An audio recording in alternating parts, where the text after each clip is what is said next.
डाळ खिचडीसाठी मी इथे 3 प्रकारची डाळी घेतलेली आहे. मसूर डाळ, तूर डाळ आणि मुगाची डाळ. तिन्ही पण समप्रमाणामध्ये घ्यायचं आहे आणि याला अर्धा तास पाण्यामध्ये भिजवून ठेवायचं आहे. आपण डाळ भिजू घातलं होतं त्यामध्येच आपल्याला त्या क्वांटिटीने गळवट म्हणजे पाऊण वाटी मी तांदूळ देखील त्याच्यातच भिजवत आहे. हे सगळंच आपल्याला अर्धा तास भिजू घालून ठेवायचं आहे. अर्धा तास झालेला आहे. आता याच्या पुढची कृती पाहूया. कुकर ठेवलेला आहे, त्यामध्ये आपल्याला गॅसवरती त्यामध्ये आपल्याला 1 चमचा तूप टाकायचं आहे.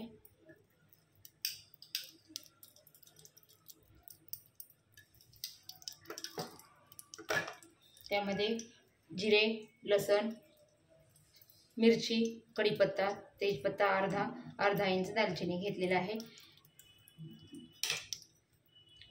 जिरं टाकायचं आहे, कढीपत्ता, लसूण, मिरची,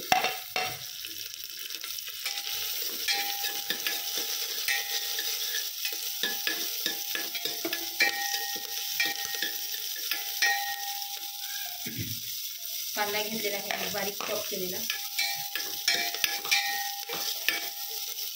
कांदा गोल्डन ब्राऊन कलर होईपर्यंत आपल्याला भाजून घ्यायचा आहे. कांदा आपला भाजलेला आहे. यामध्ये आपल्याला 1 टोमॅटो मी बारीक कट करून घेतलेला आहे. टोमॅटो आपल्याला थोडासा मऊ होईपर्यंत भाजून घ्यायचा आहे.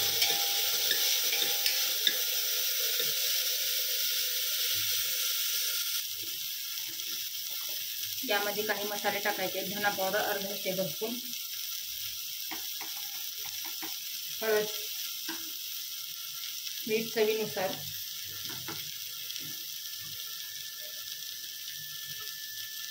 लाल तिखट चवीनुसार, थोडासा गरम मसाला,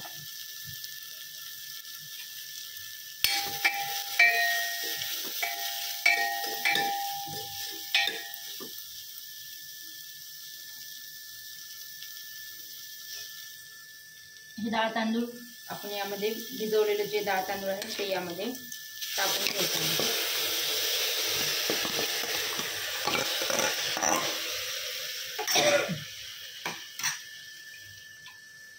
आपल्याला 3 पट पाणी टाकायचं आहे यामध्ये.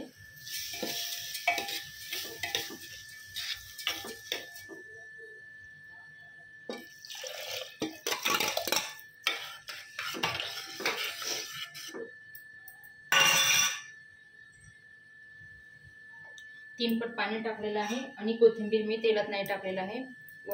वरून कच्ची कोथिंबीर टाकलेली आहे. आता याला आपल्याला 2 ते 3 शिट्ट्या करून घ्यायच्या आहेत. हे पहा, 3 शिट्ट्या देऊन झाल्यानंतर आपली डाळ खिचडी एकदम व्यवस्थित अशी शिजून झालेली आहे. कारण आपण हे डाळ तांदूळ भिजवलेलं आहे त्याच्यामुळे ही व्यवस्थित झाली. आता याच्यावर आपल्याला तडका मारायचा आहे. तडक्यासाठी काय करायचं आहे ते पाहूया. त्यासाठी मी इथे छोट्या पॅनमध्ये तेल ठेवलेलं आहे. त्यामध्ये आपल्याला जिरं टाकायचं आहे. मी लाल मिर्च घेतलेली आहे 2 ते 3, ते पण टाकायचं आहे आपल्याला. गॅसची फ्लेम बंद करायची आहे आणि थोडंसं आपल्याला पाव टेबलस्पून लाल तिखट टाकायचं आहे.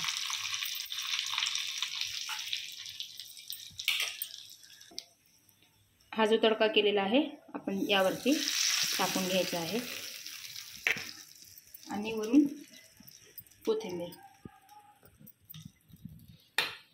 हे पहा, एकदम मस्त अशी आपली रेस्टॉरंटसारखी आपली डाळ खिचडी तयार झालेली आहे.